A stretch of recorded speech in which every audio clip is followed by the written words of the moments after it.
This is To the Point with Michael Williams.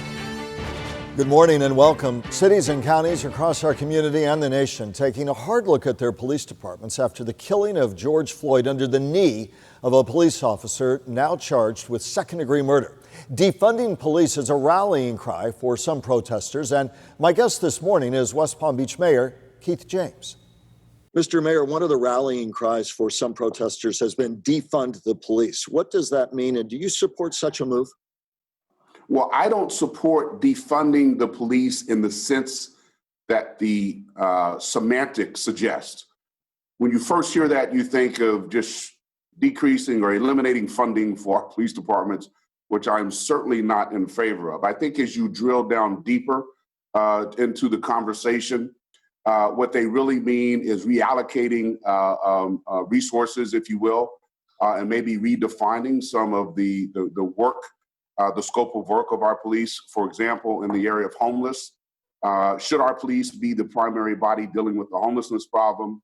Should our police, law enforcement, be the ones dealing with mental health problems or substance abuse problems? So if you redefine their scope of responsibilities and maybe bring in resources, outside resources, whether they're fiscal or agencies, to take that burden off of the police. But no, I am not in favor of defunding our police. You know, it's interesting. When I get out in the community, sometimes the people who are crying the loudest for more policing and law enforcement are those in minority communities.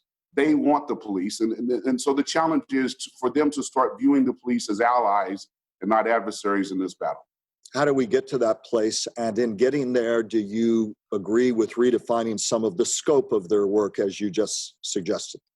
Well, absolutely. And even in our city, we have been allocating more resources through the homelessness issue, for example.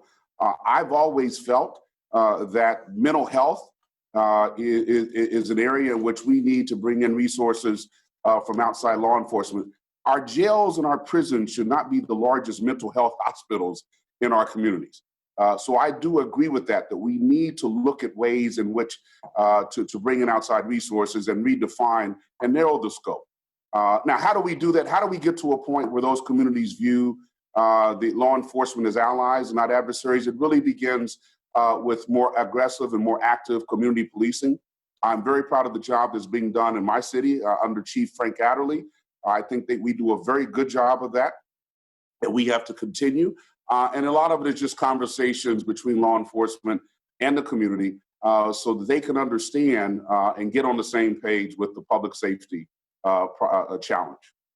What do you say to those who, despite the fact that protests were overwhelmingly peaceful, there were some moments of tension? Some of the protesters have complained there was undue rough stuff from police.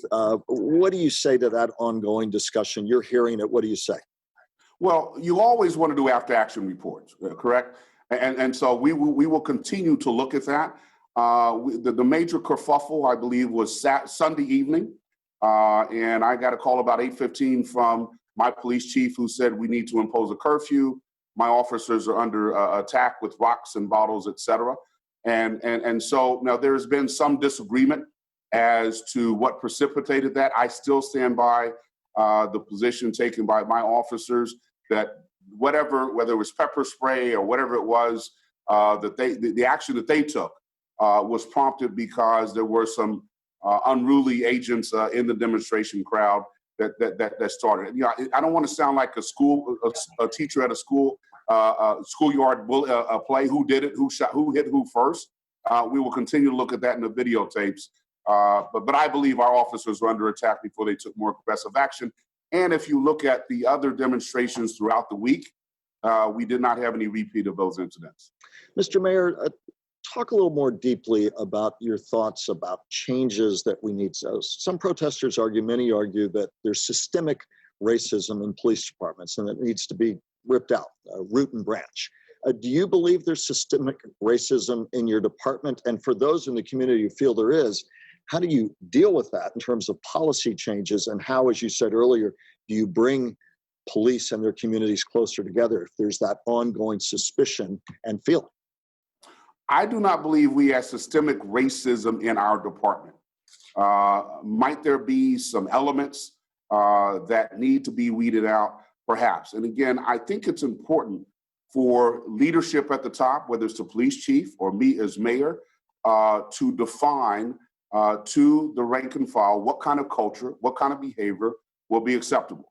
And so we have been working for years, and I'm proud to say there's a hashtag 8CanWait.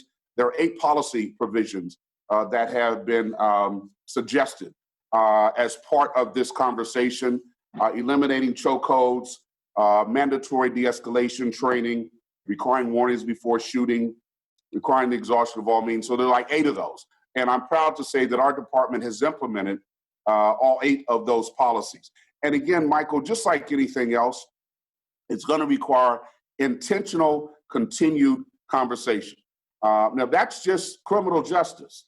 I do believe we have systemic racism and other factors and other walks of our community, which again is going to require intentional communication across all types.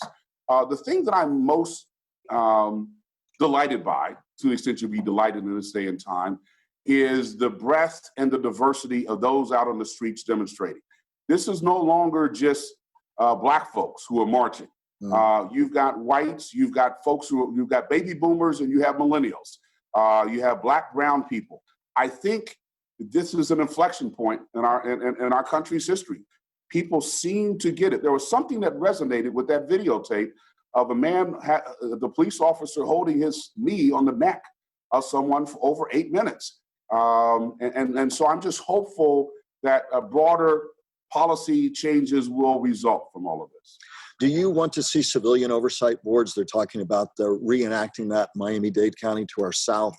What do we have in terms of that structure, or what would you like to see, if anything, in terms of— I'm not in favor of a civilian oversight board. I do believe in what I'm putting in place, and I've had discussions with the chief, is having a representative of my staff, someone who is an experience, who has experience in law enforcement, who would get involved and be my eyes and ears in any such investigation. Listen, the job of being a policeman, a policewoman is a very difficult job. And I don't think civilians can understand the subtleties of doing that. But I do think it's important to have a separate set of eyes and ears there to observe and to be a part of any investigation of any allegation of undue force. What do you say, Mr. Mayor, to all the police officers extending on that comment, trying to serve the community, so many of them doing that every day with integrity, the overwhelming majority doing so with integrity and at great personal risk, who now say, we feel beleaguered too? What do you say to your police force? Well, what I say to them is ladies and gentlemen, job well done. Hold your head up high. Our community needs you. And I've said in every public comment that I've made since these demonstrations started that I'm very proud of the work that our police force is doing here in West Palm Beach. I can't speak to what's going on in cities and other parts of the country, but I'm very pleased with the level of communication that I have with my police chief. I'm very pleased with the level of professionalism that my officers display on a day in and day out basis. And we are partners in making this community a safer community. And what do you say more broadly to the topic, both locally and nationally, those who say, been here, done that? Those in the Black community say, whether it was Rodney King, whether it's Ferguson, whether now George Floyd, we've been here before, what will really change? Well, listen, I am optimistic that this is different. As I said, when you look at the people who are out on the streets, there's a much broader array. And even, listen, if you look at pictures of demonstrations in foreign countries, in London, England, and France, this is an international movement that is happening. And then I look at maybe what some would say minor things that have occurred in the last week. When you remove Confederate flags from NASCAR, and now I hear that we have a Black man who's going to be on Bachelor, there are some cultural changes that are happening here. But what I want to encourage, and when I spoke to the demonstrators last week, this energy, this passion that you're bringing to protest this injustice, I get it. Bring that same energy and passion to the polls during election.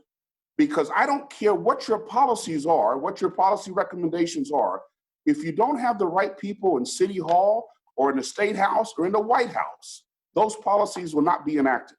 Mr. Mayor, final question for you, a response to President Trump's comments at a Dallas roundtable late last week. And I'm quoting here. He said, in part, "We have to work together to confront bigotry and prejudice wherever they appear, but we'll make no progress and heal no wounds by falsely labeling tens of millions of decent Americans as racist or bigots." And then he went on to talk about the need, in his words, to dominate the streets. He's talked about that, to deal with those who would loot and riot. Juxtapose those comments and your reaction. Well, listen, if you start from a position that an assertion, an allegation of racism is based upon a faulty premise, that is wrong. 400 years of history. Black people have been here for 400 years. And I think just like in any other situation where there's been a human failing, you first have to look in the mirror and do an honest self-assessment. That's what our country needs to do now, is seriously look in the mirror and assess the history of race relations in this country. If you start from there, then we can have an open, honest conversation. But there's no need to be defensive. The facts speak for themselves. But I tell people, I don't care. We all came over here on a boat. You know, some of us voluntarily, some of us involuntarily. And in fact, there were some of us who were here to meet the boats. But the thing is, we're all on the same boat now. And that boat flies the flag of the United States of America. And we have to continue to be intentional about working to address the greatest ill, the original sin, as some have called it, which has been slavery. But let's be honest in our intention, and let's be very candid in our intention. Mr. Mayor, we will leave it there. We will be looking in on the town hall you're holding virtually this week to discuss all these issues. As always, we appreciate your time. Thank you for helping to frame the issues for us today. I'm happy to come back anytime, Michael. Thank you for having me. I appreciate being here. And just ahead, our roundtable takes up the upcoming elections and how they could play out in Florida. Stay with us.